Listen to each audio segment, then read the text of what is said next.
Hi friends, வாங்க மக்களே! இன்றைக்கி நம்ம யூடியூப் சேனல்ல என்ன வீடியோ பார்க்க போகிறோம்னு பார்த்தீங்கன்னா, மகளிருக்கான வாழ்வாதார மேம்பாடும் திட்டம் மூலமாக உலர் மற்றும் ஈரமாவு அரைக்கும் இயந்திரம் வாங்குவதற்கான மானியத் தொகையினை பெறுவதற்காக மாவட்ட சமூக நல அலுவலகம் மூலம் விண்ணப்பிக்கலாம் போட்டிருக்காங்க. ஸோ உங்களுக்கு இந்த மிஷின் மாவு அரைக்கிற மிஷின் கொடுக்குறாங்க பார்த்தியா, அதுக்கான அப்ளிகேஷன் வந்து உங்களுக்கு அவைலபிளாக இருக்குன்னு போட்டிருக்காங்க. ஸோ அதுக்கான தகவல் பார்த்தீங்கன்னாக்கா, சமூகத்தில் பின்தங்கிய பிரிவினர், அடுத்து பார்த்தீங்கன்னா கைம்பெண்கள், ஆதரவற்றோர், கணவரால் கைவிடப்பட்டோர் மற்றும் வறுமை கோட்டுக்கு கீழ் உள்ள மகளிரின் பொருளாதார தகவல்களை கொண்டு இது உருவாக்கப்பட்டதுன்னு போட்டிருக்காங்க. நிதியாண்டு கொடுத்துருக்காங்க பாருங்கள். 2025-26 நிதியாண்டிற்கான வறுமை கோட்டுக்கு கீழ் உள்ள மகளிரின் வாழ்வாதாரத்தை மேம்படுத்தும் நோக்கில் ரூ. 10,000 அல்லது அதற்கு மேற்பட்ட மதிப்புள்ள உலர் மற்றும் ஈரமாவு அரைக்கும் வணிக ரீதியான இயந்திரங்கள் வாங்கும்போது மொத்த விலையில் 50% அல்லது அதிகபட்சமாக ரூபாய் 5,000 மானியத் தொகையாக வழங்கப்படும். இத்திட்டத்தில் கைம்பெண்கள் மற்றும் கணவரால் கைவிடப்பட்ட பெண்களுக்கு முன்னுரிமை அளிக்கப்படும். அதாவது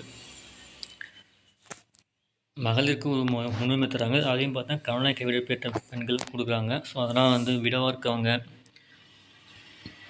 25 வயசுக்கு மேலே இருந்து மேரேஜ் ஆகாமல் இருக்கிறவங்க அவங்களாம் வந்து கண்டிப்பாக அப்ளை பண்ணலாம் அதை நீங்கள். ஸோ அதுக்கான என்னென்ன டாக்குமெண்ட்லாம் எல்லாமே கொடுத்துருக்காங்க பாருங்கள் ஃப்ரெண்ட்ஸ். உங்களுக்கு இத்திட்டத்தின் கீழ் பயன்பெற விரும்பும் தகுதியுள்ள மகளிர் தமிழ்நாட்டில் பூர்வீகமாக வசிப்பதாக இருக்குன்னு சொல்லியிருக்காங்க. உங்களுக்கு பிறப்பிட சான்று கேட்குறாங்க. அடுத்து பார்த்தீங்கன்னாக்கா வயது வந்து பார்த்தீங்கன்னா 25 மேல் இருக்குன்னு கொடுத்துருக்காங்க. அதுக்கான பிறப்பு சான்று கேட்குறாங்க. பிறப்பு சான்று அதுக்கான வேறு எதாவது ப்ரூஃப் ஆஃப் சான்று சர்டிஃபிகேட் வைக்கிற மாதிரி இருக்கும். நீங்கள் பிறந்த தேதிக்கான சான்று மற்றும் திட்டத்தில் முன்னுரிமை பெற வேண்டுமான கைம்பெண்கள், அதாவது கைம்பெண்கள், ஆதரவற்ற பெண்கள் மற்றும் கணவனை கைவிட பெண்கள் என்பதற்கான சான்றிதழ். இந்த 3த்துமே உங்கள்கிட்ட கரெக்டான சர்டிஃபிகேட் வந்து வட்டாட்சியர், அதாவது தாசில்தார்கிட்ட வந்து நீங்கள் சைன் பெற்றிருக்க மாதிரி இருக்கணும்னு சொல்லியிருக்கிறாங்க. போன்றபடியே சமர்ப்பித்து நீங்கள் வந்து அதாவது பிறப்பு சான்று, ஆதார் சான்று, ரேஷன் கார்டு, இன்னும் உங்களுக்கு அந்த கைவிடப்பட்ட சொல்ல போகிறீங்க, அதாவது விடவாக இருக்கிறவங்க, ஆதரவற்றவங்க இருக்காங்க பார்த்தீங்கன்னா, அவங்களாம் வந்து சர்டிஃபிகேட் வாங்கியிருப்பாங்க. ஸோ அதெல்லாம் வச்சு நீங்கள் சென்ட் பண்ணுற மாதிரி இருக்கும். எனவே இத்திட்டத்தின் கீழ் பயன்பெற விரும்பும் மகளிர் சென்னை மாவட்ட ஆட்சித்தலைவர் சிங்காரவேலன் மளிகை 8ஆம் தளத்தில் செயல்படும் மாவட்ட சமூக நலத்தில் அலுவலகத்தில் வந்து 14/7/2025க்குள் விண்ணப்பம் சமர்ப்பிக்க வேண்டும் கொடுத்துருக்காங்க. நீ தபால் மூலமாக சென்ட் பண்ணுறீங்கனாலும் அந்த விண்ணப்பம் வந்து 14ஆம் தேதிக்குள்ளே நீங்கள் போகிற மாதிரி இருக்கும்.